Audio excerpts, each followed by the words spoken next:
Om Swastiastu, perkenalkan nama saya Putu Angelina Parasariningrum dengan NIM 191705130.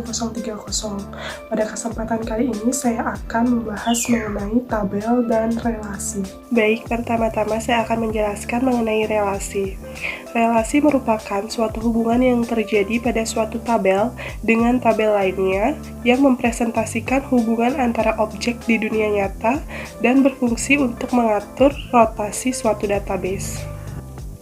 Nah, untuk menjadi suatu tabel yang berelasi dengan baik, maka dalam suatu tabel haruslah memiliki kolom primary key, atau sering disebut dengan kunci utama. Sedangkan di tabel kedua adalah kolom foreign key, atau sering disebut juga kunci asing atau tamu. Primary key merupakan field pada suatu tabel yang berperan sebagai sumber rujukan atau referensi dari data tertentu pada field di tabel lainnya. Dan untuk foreign key merupakan field pada suatu tabel yang datanya merujuk pada field primary key di tabel lainnya. Perlu diingat bahwa primary key dan foreign key harus memiliki nama kolom yang sama, sehingga dua tabel, yaitu tabel yang memiliki primary key dan tabel yang memiliki foreign key, dapat dihubungkan.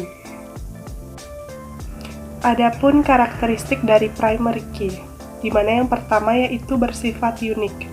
Tidak boleh ada data yang sama atau duplikasi pada field yang menjadi primary key suatu tabel.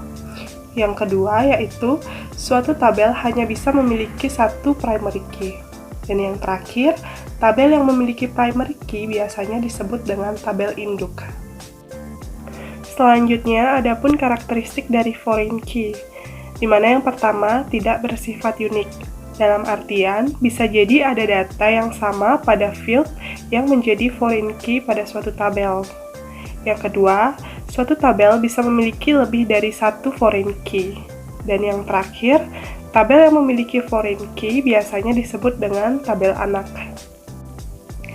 Adapun contoh kasusnya, di mana terdapat dua tabel, di mana yang pertama yaitu tabel identitas mahasiswa, dan yang kedua yaitu tabel mengenai indeks prestasi mahasiswa. Pertanyaannya, siapakah nama mahasiswa dengan IP tertinggi di jurusan Ekonomi dan Akuntansi?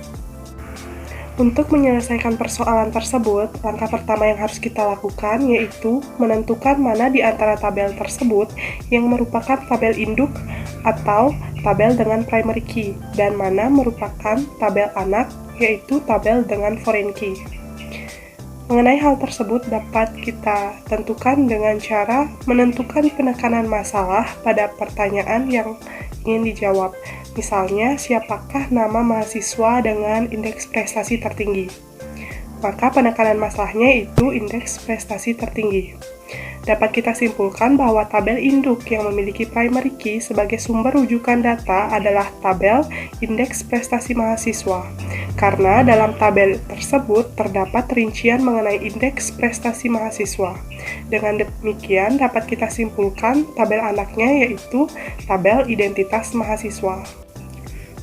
Langkah selanjutnya yaitu kita menentukan field manakah yang merupakan primary key pada tabel indeks prestasi mahasiswa selaku tabel induk. Dapat kita ketahui karakteristik primary key di mana merupakan field yang tidak memiliki data yang bernilai sama. Dengan begitu, dapat disimpulkan bahwa field jurusan bukan merupakan primary key karena memiliki data yang sama. Maka dapat ditentukan bahwa field yang dapat menjadi primary key adalah field NIM mahasiswa dan field IP, karena telah memenuhi kriteria primary key yang pertama. Namun, dalam kasus ini tentu kita harus menentukan salah satu field yang menjadi primary key, karena sesuai kriteria primary key yang kedua, satu tabel induk hanya memiliki satu primary key.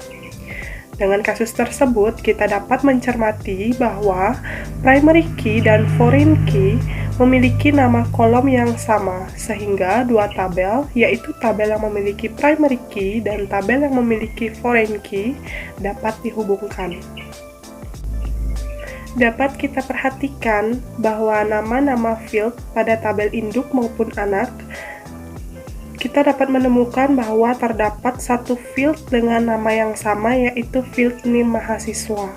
Dengan demikian, dapat kita putuskan bahwa field NIM mahasiswa merupakan primary key pada tabel indeks prestasi mahasiswa dan merupakan foreign key pada tabel identitas mahasiswa. Setelah dengan tepat menentukan tabel induk, tabel anak, primary key, dan foreign key, maka relasi antara tabel identitas mahasiswa dan tabel indeks prestasi mahasiswa dapat dilakukan dengan baik. Berikut adalah hasil relasi dari tabel identitas mahasiswa dan tabel indeks prestasi mahasiswa. Tabel inilah yang dapat dijadikan sebagai bahan untuk analisis selanjutnya dalam menjawab pertanyaan tersebut.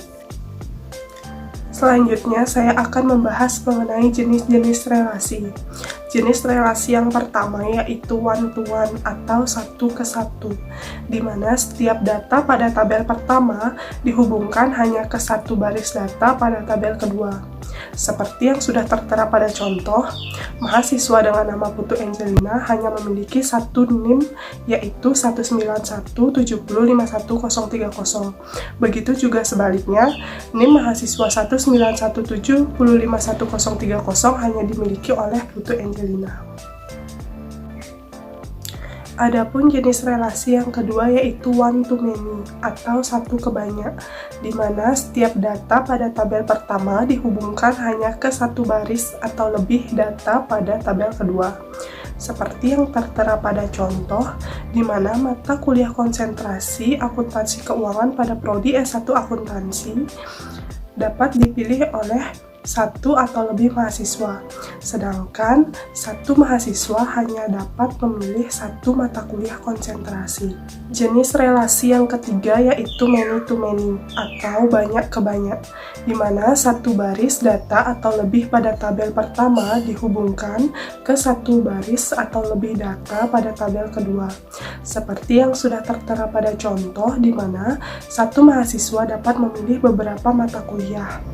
Begitu juga sebaliknya, suatu mata kuliah dapat dipilih oleh beberapa mahasiswa. Adapun pertanyaan yang ingin saya sampaikan, di mana apakah mungkin suatu tabel tidak memiliki primary key, dan apakah tabel yang tidak memiliki primary key bisa direlasikan? Baik, sekian presentasi dari saya. Terima kasih. Om Santi Santi Santi Om.